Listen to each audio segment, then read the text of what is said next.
Hi, I'm Kelly, and today I want to talk about something many of us experience, but sometimes we just don't understand. It's that moment when you try to speak, whether to express a feeling, share your opinion, or assert a boundary, and your body just freezes. You feel stuck, trapped, or unable to move forward. So you might notice that your heart's racing, that your mouth's going dry, your mind's going blank, or you might notice a sense of numbness. And maybe it happens when you're online, in a meeting with family, or even in casual conversations. And if that sounds familiar, I just want you to know that you're not alone, and it's not a flaw, it's not a weakness or a lack of courage. It's your nervous system responding to fear, and sometimes it responds in ways that you might not even consciously notice. So I'd like to help you to understand why this happens, what's happening in your body, and how you can begin to respond with safety and compassion to yourself. We'll also explore practical grounding and reflection exercise that you can use immediately, whether or not you're in counselling. So let's explore what freeze actually is. Most of us are familiar with a fight or flight response. When danger appears, our body prepares to either run or defend ourselves. But there's a third, often overlooked response, and that is freeze. Freeze is when your nervous system perceives danger but doesn't see an available way to escape or defend yourself. Your body essentially says, I can't fight, I can't run, so I'll just shut down. And this can look different for different people.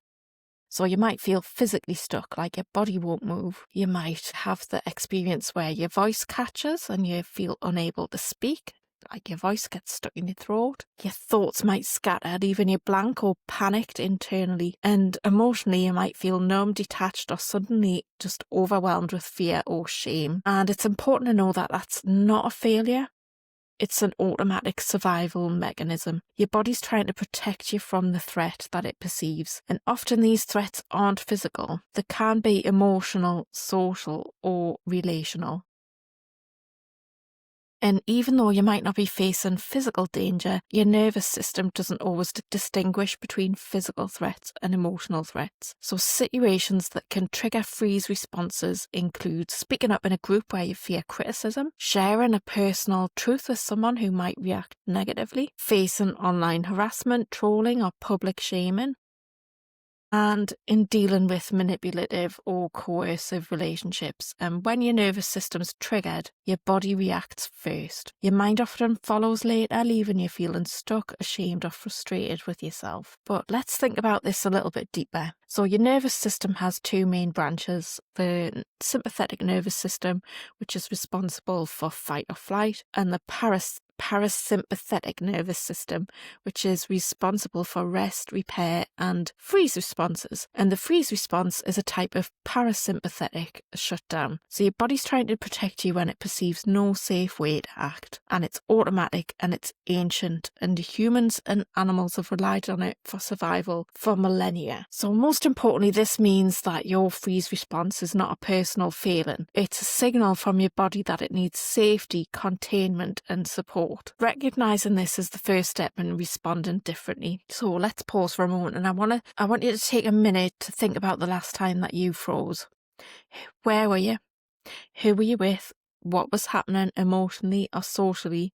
And what sensations did you notice in your body? Now take a slow, deep breath in and then out, and notice your body without judgment, because this exercise isn't about fixing anything. It's just about acknowledging what's going on for you right now. So often after freezing, we beat ourselves up. Why couldn't I speak up? Or you think, I'm just too weak. And this self-criticism is common, but it's not helpful.